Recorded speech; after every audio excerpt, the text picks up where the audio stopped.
இன்றைக்கி நம்ம வீட்டிலையே ப்ளம் கேக் செய்யலாம். அதுக்கு வந்து மைதா 1 கப்பு 100 கிராம், 1/4 கப்பு ரவை அது ஒரு 10 கிராம் இருக்கும். இது baking soda 1 spoon, baking powder 1/2 spoon, கெட்டி தயிர் புளிக்காத தயிர் 100 கிராம் 100 ml, கிஸ்மிஸ் பழம் ஒரு 10 கிராம், முந்திரி ஒரு 15 குட்டி குட்டியாக உடைச்சி வச்சுக்கணும்.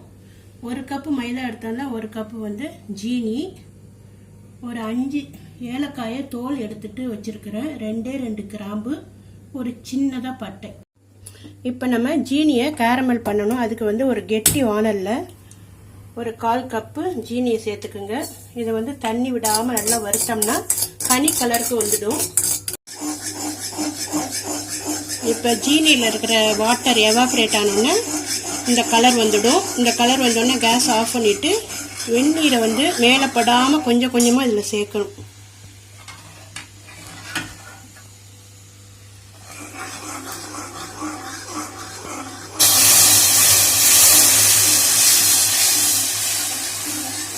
ஜாரில் நம்ம லவங்கம், ஏலக்காய், இந்த பட்டை, இந்த ஜீனி எல்லாத்தையும் சேர்த்து நல்லா பொடிக்கணும்.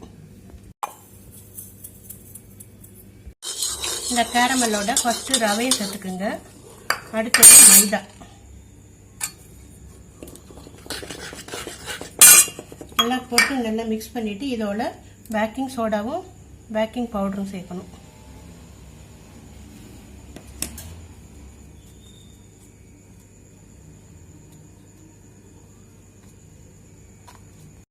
அடுத்தது தயிர். இது எல்லாத்தையும் சேர்த்து நல்லா மிக்ஸ் பண்ணணும். நான் சொல்ல மறந்துட்டேன், இதில் ஒரு 1/4 டம்ளர் பால் காய்ச்சி ஆற வச்சு விடணும். இப்போ நம்ம பொடிச்ச ஜீனியை சேர்த்து நல்லா கலந்து விட்டுட்டு இதோட முந்திரி திராட்சையை சேர்த்துக்கலாம்.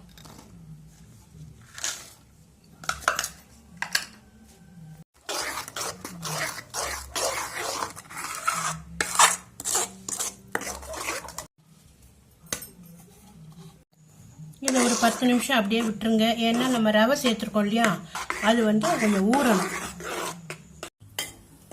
கேஸ் ஆன் பண்ணி ஒரு பழைய குக்கர் வச்சுக்கோங்க. அது மேலே இந்த ஸ்டாண்ட் வைக்கணும். அது மேலே ஒரு தட்டு. ஏன் தட்டு வைக்கிறோம்னா ஸ்டாண்ட் மேலே வைக்கிற பாத்திரம் வந்து சாயாமல் இருக்கிறதுக்காக. இதை ஒரு 10 நிமிஷம் ப்ரீ ஹீட் பண்ணுங்க. மாவு ரொம்ப கெட்டியாகவும் இருக்கக்கூடாது, தண்ணியாகவும் இருக்கக்கூடாது, இது மாதிரி பதத்தில் இருக்கணும். இப்போ நம்ம எந்த கேக் செய்ய போகிற மோல்டு எடுத்துக்கோங்க. நான் ஒரு பாத்திரம் எடுத்திருக்கேன், அதில் ஒரு 50 ml ரீஃபைண்ட் ஆயில் போட்டுங்க,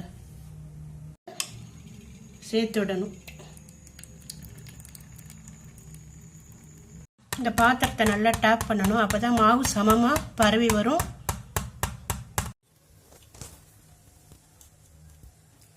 போட்டு மூடிடுங்க. கேஸை வந்து சிம்மில் வைக்கணும். இது ஒரு 40 நிமிஷம் வேக விடணும். கேஸ் கட்டை எடுத்துட்டு மூடி போட்டு மூடிடணும்.